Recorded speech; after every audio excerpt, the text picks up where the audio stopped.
Saudara-saudara semua, kita di sini hadir untuk membela Palestina. Betul? Kita berkumpul di sini karena mengirimkan pesan kepada dunia, bukan berkumpul di sini untuk kepentingan kita. Kita ingin dunia melihat bahwa dari sebuah negeri paling timur dikirimkan fajar kebangkitan Palestina. Rekam dan kemudian kirimkan ke seluruh sosial media. Biarkan dunia menyaksikan dari lapangan Medan Merdeka dikirimkan pesan kemerdekaan untuk Palestina. Allahu Akbar. Allahu Akbar. Allahu Akbar. Allahu Akbar. Allahu Akbar. Allahu Akbar. Free, free Palestine. Free, free Palestine. Free, free Palestine. Free, free Palestine. Lalu yang tidak kalah penting, mari semuanya bergerak melakukan blokade diplomasi pada Israel. Mari kita juga menyerukan Amerika menghentikan dukungannya kepada Israel. Kita semua prihatin dan kita semua marah akan apa yang kita lihat, apa yang kita saksikan yang terjadi untuk kemerdekaan Palestina dan menghentikan kejahatan yang dilakukan oleh Israel. Setiap saya sholat di Masjid Aqsa, saya selalu berdoa agar tidak ada lagi penolakan gereja dan pembubaran ibadah Kristen di Indonesia. Karena menurut saya munafik ngurusin penindasan di seberang lautan, tapi tutup mata sama penindasan di depan mata. Ini lokasi pembangunan Masjid Al-Ihsan yang berada di tengah-tengah perumahan mayoritas Kristen di Minahasa Tenggara. Tidak ada warga yang protes, tidak ada juga yang meributkan izin. Ini yang namanya toleransi. Coba kalau sebaliknya, gereja dibangun di Jabodetabek, kira-kira bisa nggak setoleransi ini? Selamatkan negara kesatuan Republik Indonesia ini dari ancaman-ancaman pembusukan yang sekarang sudah mulai menggerogoti terhadap tubuh negara kesatuan Republik Indonesia. Tetapi gerogotan-gerogotan penyakit itu insya Allah akan kita hadapi dan akan kita bersihkan pada tanggal 14 Februari tahun 2024. Sehingga kita harus bersikap tegas terhadap tindak pidana korupsi, harus tegas dalam penegakan hukum yang semuanya itu nanti akan diabdikan untuk kemakmuran rakyat. Saya tidak bicara tentang calon presiden saudara Anies dan saudara Muhaimin Iskandar. Saya tidak bicara tentang Pak Ganjar dan Prof Mahfud. Saya juga tidak bicara tentang Pak Prabowo beserta pasangannya. Tapi saya bicara tentang bagaimana kita menjaga mandat konstitusi, menjaga mandat reformasi dan demokrasi ini. Gini Pak Presiden, kita supaya hirup-pikuk ini berhenti, supaya people power yang saya khawatirkan nggak terjadi, mendingan Pak Presiden mundurin diri deh, jadi enak gitu loh. Jadi kita juga nggak punya suuzon. Nah, bener nggak? Saya ini rakyat ya, kan jadi saya suuzon terus nih. Dia bantuin si Kaisang sampai kemana nih? Bantuin Gibran sampai kemana nih gitu kan? Jadi pertama, apakah Presiden ini cawe-cawenya sampai sekian jauh gitu loh? Saya nggak ngerti juga ya, karena walaupun itu hak beliau, tapi kenapa? Saya perlu tahu. Rakyat mesti tahu kenapa percepatan ini terjadi. Saran saya supaya tidak semakin kita terombang-ambing. Ya, ada dua tadi saya kasih pilihan ya, apakah ganti cawapres, katanya nggak mungkin, ya sudah, berarti yang paling mungkin adalah presiden mengundurkan diri. Kalau dibilang nggak ada aturannya, ya karena memang juga nggak ada pernah presiden ngajuin anaknya jadi cawapres saat dia menjabat kan. Nah, kita tidak ingin virus orde baru, toksin orde baru ya, toxic relationship orde baru ini masuk dalam lingkaran Pak Jokowi ya. Kami tidak ingin toksin orde baru yang ada di lingkaran pemerintahan Pak Jokowi ini membawa pengaruh buruk terhadap Pak Jokowi. Kami ingin Pak Joko Widodo tetap pada dasarnya orang yang baik, orang yang 10 tahun ini menjalankan proses pemerintahnya dengan kekuasaan publik yang baik. Pak Jokowi kalau nggak ada PDI Perjuangan juga, aduh kasihan dah.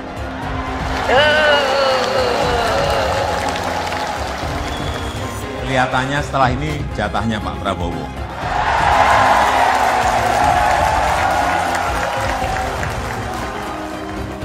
ketika Mas Gibran kemudian keluar dari skema keputusan yang sudah diambil oleh Ibu Megawati Soekarno Putri dan bahkan mencalonkan diri sebagai bakal calon wakil presiden di luar garis keputusan partai, maka secara konstitusi partai, secara aturan partai, dia telah melakukan pembangkangan. Bahkan rakyat banyak pun telah menilai bahwa Mas Gibran dengan sengaja ingin keluar dan atau bahkan telah keluar dari keanggotaan PDI Perjuangan sendiri. Kamu bilang, berikanlah 10 pemuda, nanti akan kuguncang dunia.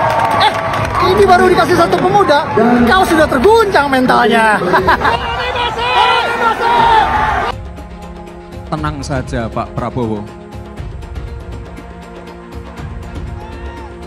Tenang saja Pak, saya sudah ada di sini.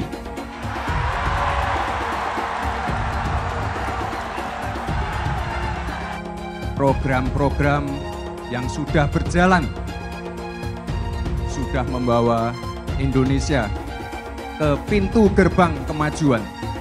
Tugas kita sekarang melanjutkan dan menyempurnakan. Tekad kami bersama dengan saudara-saudara untuk maju minta mandat dari rakyat Indonesia. Karena kita menghadapi titik yang sangat penting dalam sejarah bangsa Indonesia. Kita menghadapi titik di mana kita bisa bangkit menuju Indonesia yang hebat. Itu tekad kami, itu perjuangan kami, itu sumpah kami kepada rakyat Indonesia. Saya hanya menyampaikan seluruh jiwa raga kami untuk rakyat Indonesia. Dalam pemilihan pun, baik itu di pilkada, di pilihan wali kota, pilihan bupati, pilihan gubernur, pilihan presiden, itu semuanya yang memilih itu rakyat. Yang menentukan itu rakyat, yang mencoblos itu juga rakyat. Bukan kita, bukan elit, bukan partai. Ya, itulah demokrasi. Oh, dinasti, semua dinasti, Bung. Semua dinasti, ya kan? Kita jangan cari yang negatif lah. Cari yang positif, ya. Orang ingin berbakti. Apa salahnya? Ya kan? Saya juga dinasti. Kita dinasti merah putih, kita dinasti patriot, kita dinasti yang ingin mengabdi untuk rakyat. Kalau dinastinya Pak Jokowi ingin berbakti untuk rakyat, kenapa? Salahnya apa? Jadi berpikir yang baiklah, berpikir positif, ya. Merasa aneh ya, kalau begini terlalu muda, kalau begitu terlalu tua, ya. Kumaha, ya kan? Waktu Mas Gibran maju sebagai calon wali kota dulu, ya tidak ada yang disebut dinasti politik. Registrasi dinasti nggak ada. Nggak ada kan waktu itu. Ya. Nah, yang pasti kalau buat saya dibandingkan misalnya Pak Gibran jadi maju, gitu Mas Gibran gitu ya. Ya saya pilih Ganjar sama Mahfud lah, karena lebih teruji kan. Anda jadi wali kota baru 2 tahun, 3 tahun kan belum teruji juga. Ini urus negara loh, mau jadi presiden loh. Kalau Anda belum lengkap, belum pernah di legislatif, belum nasional ya maksudnya DPR, kan DPR belum ngerti nih pemerintahan seperti apa. Anda belum pernah di eksekutif yang tingkat provinsi, Anda nggak ngerti jadi presiden nanti. Ini bukan soal belajar coba-coba loh. Ini negara dipertaruhkan untuk 2045. Kita kan mau mencapai 100 tahun ini mau jadi apa? Kalau coba-coba, ini negara sebentar lagi 300 juta penduduk kita. Mana boleh kita kasih orang coba-coba. Saya tidak meremehkan anak muda ya. Anak muda bisa lebih kreatif gitu ya. Tapi bicara tata negara, harus mengerti konstitusi. Anda bukan hanya untuk berani untuk maju. Kalau cuma berani maju, banyak bisa kita pilih orang berani maju. Tapi yang lengkap dengan track record ini kan butuh waktu pembuktian. Pasti. Pak Ganjar, Pak Mahfud yang lebih pengalaman. Saya tidak mau anak cucu saya harus nunggu sekian tahun lagi. kayak pengalaman Jakarta gitu kan, nunggu lagi mundur, males sudah. Jadi kita nggak usah coba-coba deh, udah jangan dengerin janji-janji manis orang, buktikan aja selama ini bagaimana. Kita bisa lihat karakter orang ketika ada di kekuasaan, dan kita harus berani tegas. Orang jahat itu, kata Nelson Mandela, nggak bisa ngurus negara. Karena di kepala mereka itu cuma ada kekuasaan dan kekayaan saja. Kalau Ganjar kan udah teruji. Jadi orang kalau belum pernah berkuasa itu gampang ngomongnya. Tapi kalau kamu udah di kekuasaan, karakter Anda teruji. Dan Ganjar teruji. Apalagi saya sama beliau kan sama-sama di DPR juga dulu kan. Jadi itu karakternya teruji, gitu. Keluarga juga teruji. Saya kira itu penting. Dan saya tuh sampai bingung. Lah kok saya bilang Pak Jokowi petugas partai, kader. Loh kok saya diomongkan yang namanya katanya terlalu sombong. Itu adalah ADART di partai kita. Saya pun petugas partai. Sekarang kan amburadulnya apa?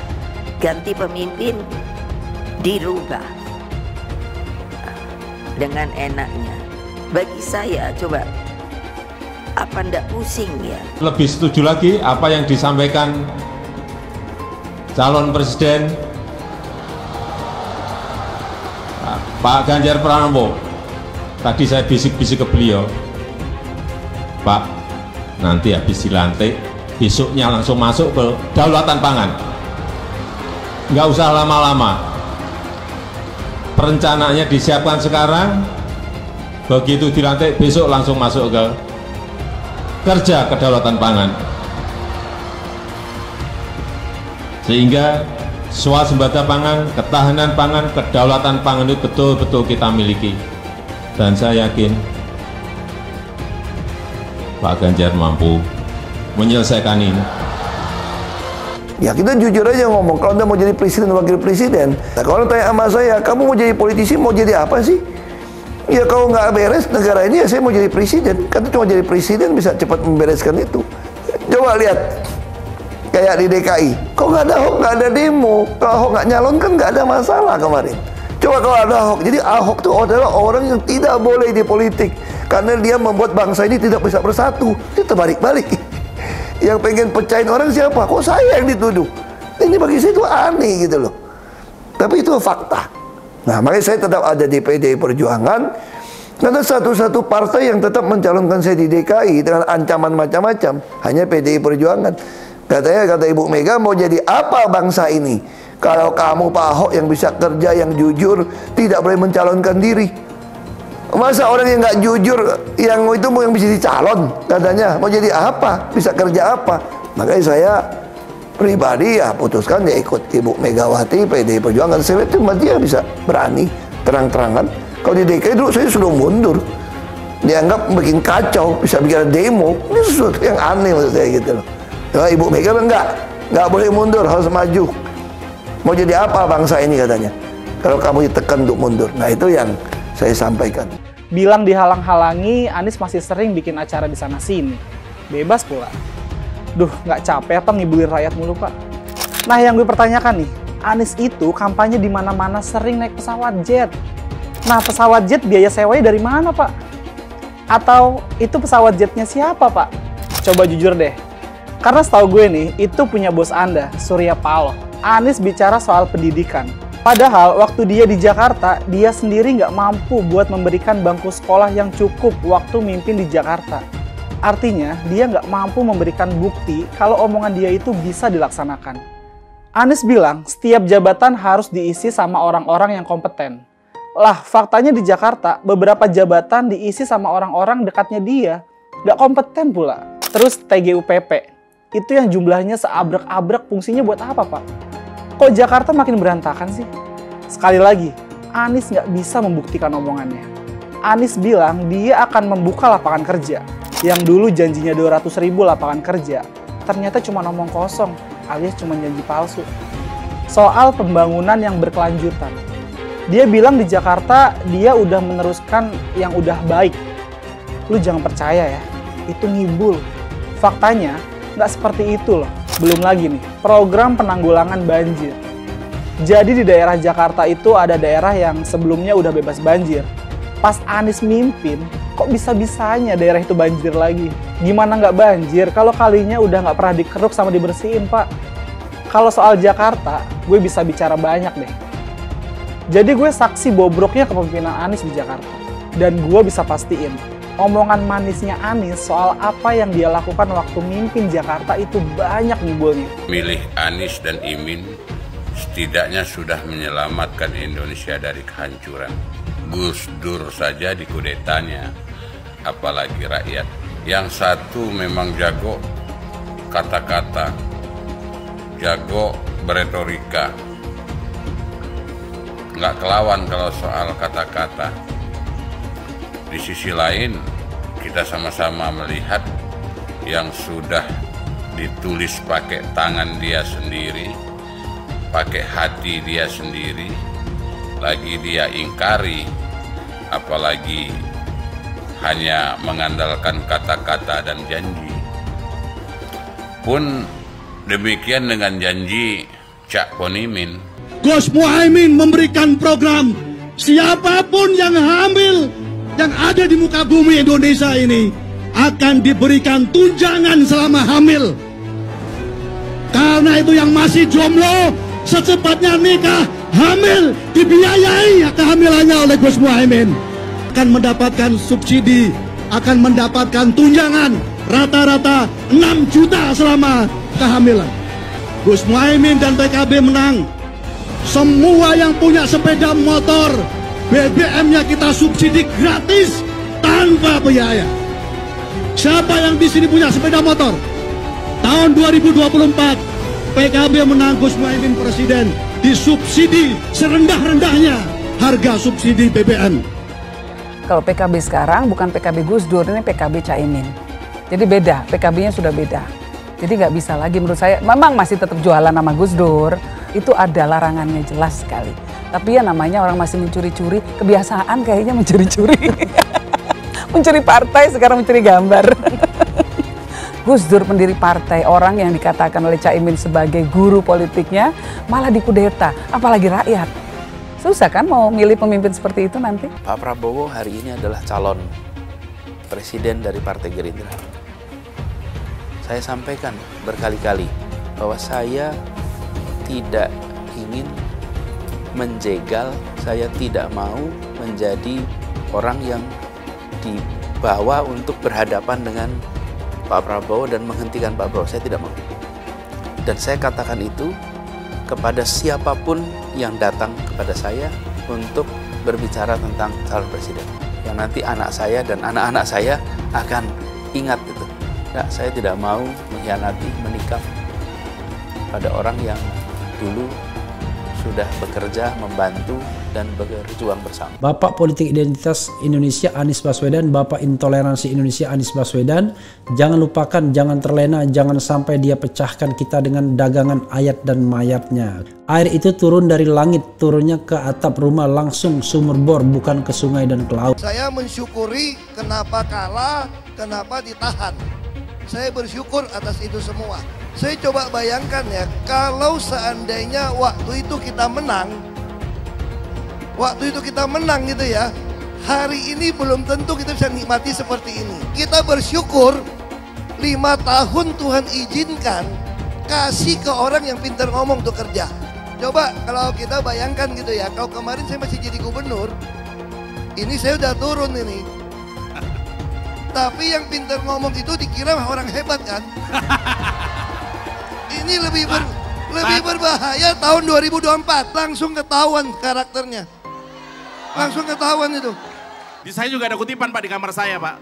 Tulisannya, Jakarta telah mengambil keputusan yang fatal. Jangan hanya konsentrasi pada pembangunan benda-benda mati yang indah difoto dan bisa ditunjukkan dalam 5 tahun hasilnya. Kalau kita mau menilai sebuah janji, maka lihat janjinya atau lihat kenyataannya.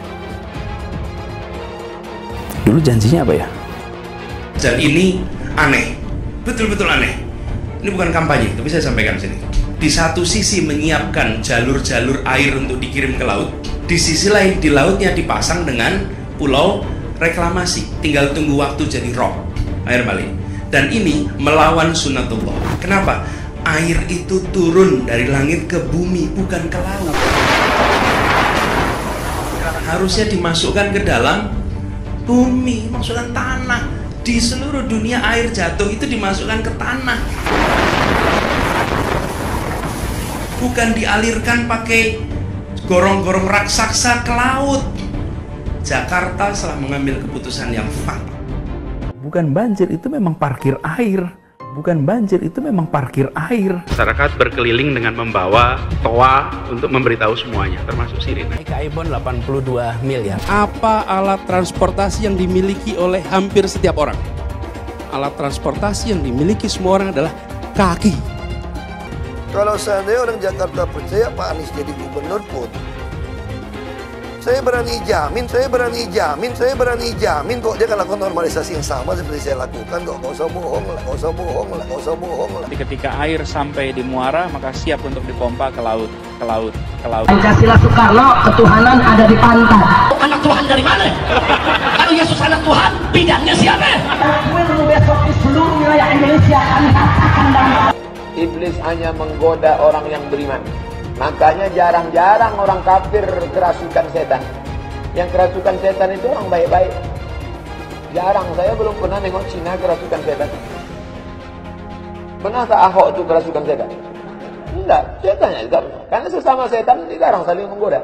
Karena di salib itu ada jin kafir. Karena di salib itu ada jin kafir. Karena di salib itu ada jin kafir. Haleluya. Kepalanya ke kiri apa ke kanan? Kepalanya ke kiri apa ke kanan? Tetap percaya salib itu lambang mulia, bukan jin. Kok ketawa? Aku nggak nyindir siapa-siapa loh. Saya nggak pernah mundur untuk kebenaran, keadilan, kejujuran.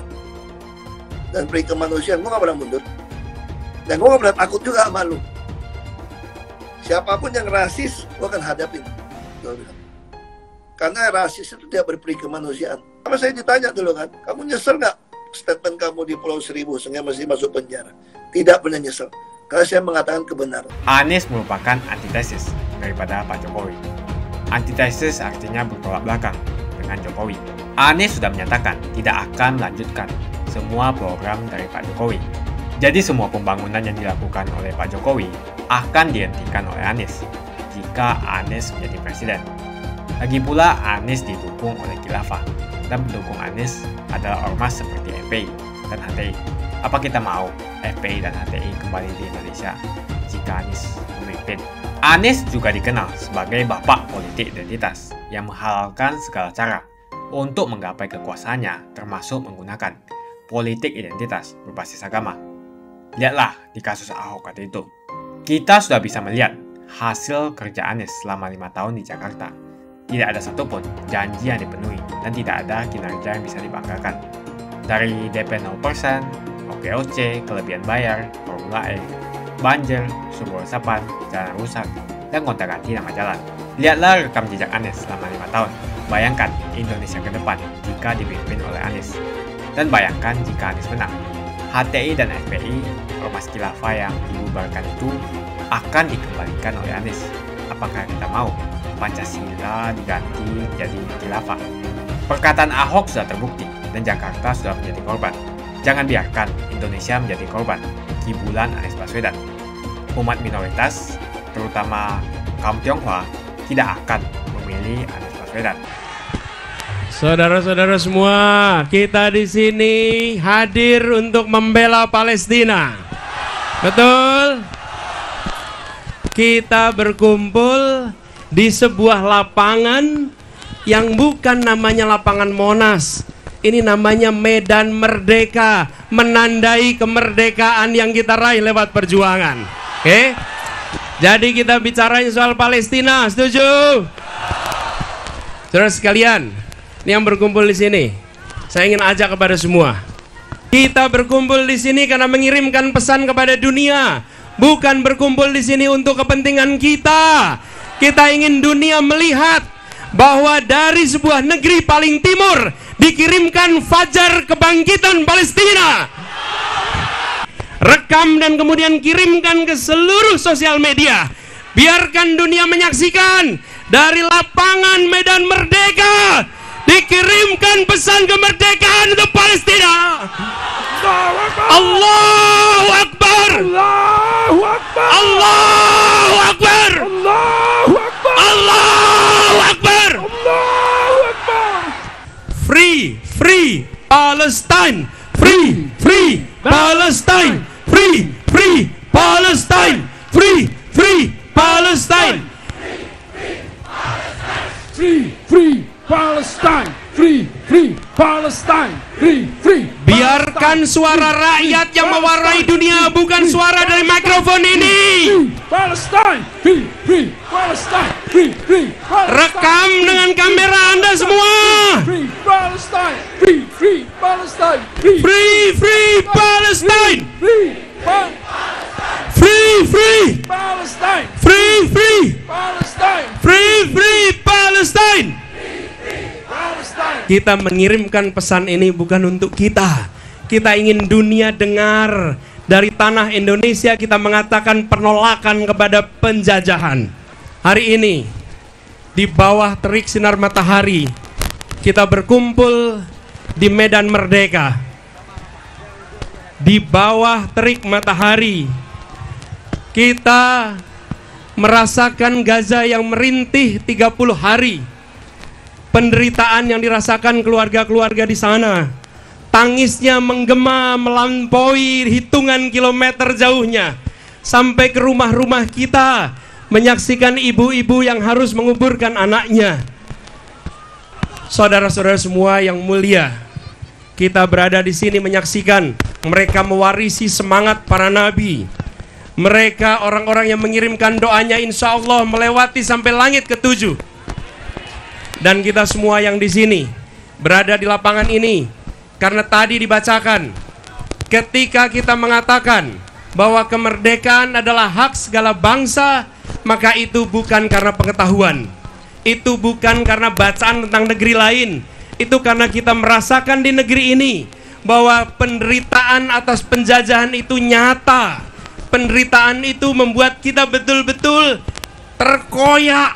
Karena itu kita mengatakan bahwa kemerdekaan adalah hak segala bangsa. Oleh karena itu penjajahan harus dihapuskan. Kita menyerukan kepada dunia untuk tegakkan keadilan, mendesak dunia untuk bangkit dan bertindak. Dan kita mengatakan kepada semua, jangan berdiam diri ketika saudara-saudara kita diinjak. Segenap jiwa raga kita, segenap semangat kita menolak untuk jadi penonton dalam tragedi ini. Karena itu, saudara-saudara sekalian, kita semua mendesak agar buka blokade di Gaza. Biarkan bantuan masuk, biarkan rakyat di Gaza mendapatkan yang mereka butuhkan. Lalu yang tidak kalah penting, mari semuanya bergerak melakukan blokade diplomasi pada Israel, menuntut gencatan senjata dan meminta pertanggungjawaban mereka. Saudara-saudara sekalian, itu pesan kita untuk dunia. Saya ajak sekali lagi, free, free Palestine, free, free Palestine, free, free Palestine, free, free Palestine, free, free Palestine. Suaranya yang keras biar mereka dengar. Ini bukan suara dari panggung, ini suara dari mulut-mulut rakyat Indonesia, dari mulut-mulut yang memperjuangkan kemerdekaan untuk Palestina.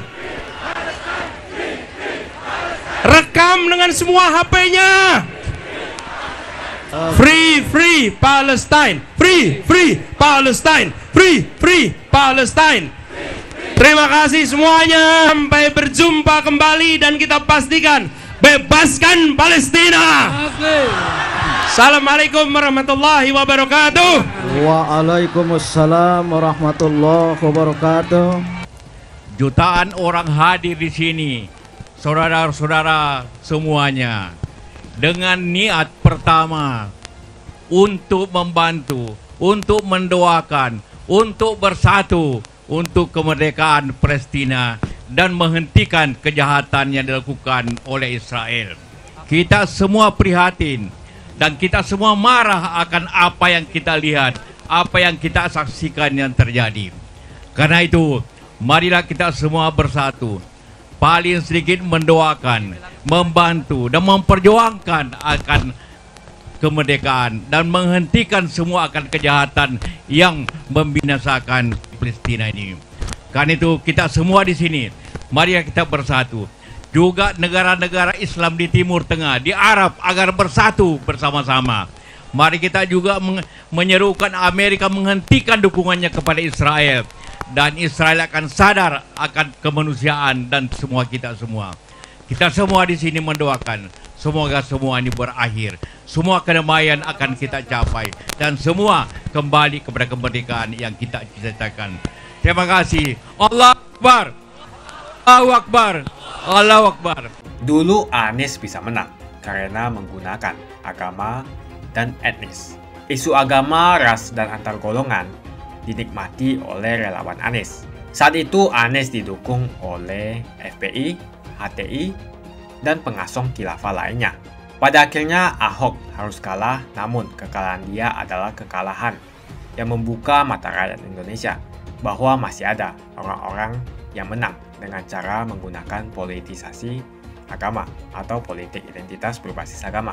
Ternyata banyak sekali orang yang dengan mudah terhasut lewat jalan-jalan seperti itu. Relawan Anies terutama dari FPI, HTI, PA212 seperti Bahar Smith dan Rizik Syihab selalu menghujat Cina, etnis Cina. Tapi saat ini negara Cina sudah menjadi nomor 1 di dunia. Saya bangga sebagai Cina. Etnis Tionghoa dicap sebagai pemberontak, sedangkan etnis Arab dianggap sebagai Tuhan atau tuan dari pribumi. Etnis Arab dipuja-puja dan dianggap sebagai dewa.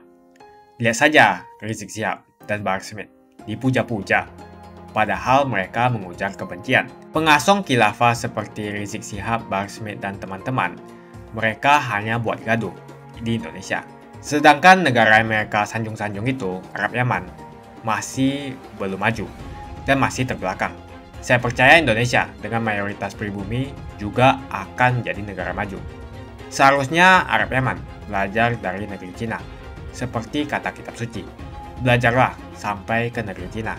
Anies dan juga pendukung Anies seperti Rizik Syihab, Bahar Smith, dan kelompok-kelompok HTI dan FPI harus belajar ke negeri Cina supaya tidak lagi melakukan kelebihan bayar. Yang jelas saya memilih pribumi, bukan yang dari Yaman.